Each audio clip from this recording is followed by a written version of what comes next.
কচুদরমে নাবালিকা গণধর্ষণ কাণ্ডের মূল অভিযুক্ত গ্রেপ্তার করল পুলিশ। মামলার পরিপ্রেক্ষিতে পুলিশ ব্যাপক অভিযান শুরু করলে আতঙ্কিত হয়ে পড়ে অভিযুক্তদের পরিবার। পুলিশের চাপে শেষ পর্যন্ত কচুদরম থানায় আত্মসমর্পণ করতে বাধ্য হয় মূল অভিযুক্ত লস্কর পদবীর এক যুবক। উল্লেখ্য, ঘটনাটি সংঘটিত হয় কচুদরম থানা এলাকার পূর্ব সোনাইর হাতিখাল জিপিতে গত 15ই ফেব্রুয়ারি রাতে। গণধর্ষণের জঘন্য কাণ্ডের কথা জানিয়ে 16ই ফেব্রুয়ারি কচুদরম থানায় 4 জনকে অভিযুক্ত করে মামলা দায়ের করেন নাবালিকার বাবা।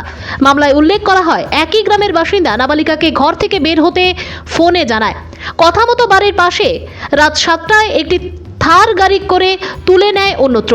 তার সঙ্গে ছিল আরও 3 জন। অজানা স্থানে 4 নরপশু মিলে গণধর্ষণের পর ভোর রাতে তার বাড়ির সামনে ফেলে গা ঢাকা দেয়।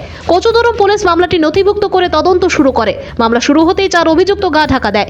কচুদরমে নাবালিকা গণধর্ষণ কাণ্ড গ্রেপ্তার মূল অভিযুক্ত। পুলিশ তদন্ত শেষে ধরপাকড়ে জোরদার অভিযান শুরু করতেই অভিযুক্তদের পরিবার আতঙ্কিত হয়ে পড়ে। ঘটনায় জড়িত 3 অভিযুক্তদের এই পর্যন্ত হদিশ নেই, তবে মূল অভিযুক্ত কচুদরম থানায় আত্মসমর্পণ করতে বাধ্য হয়। তারপর তাকে আদালতে সোপর্দ করা হলে আদালতের নির্দেশে তাকে 3 দিনের রিমান্ডে এনেছে পুলিশ।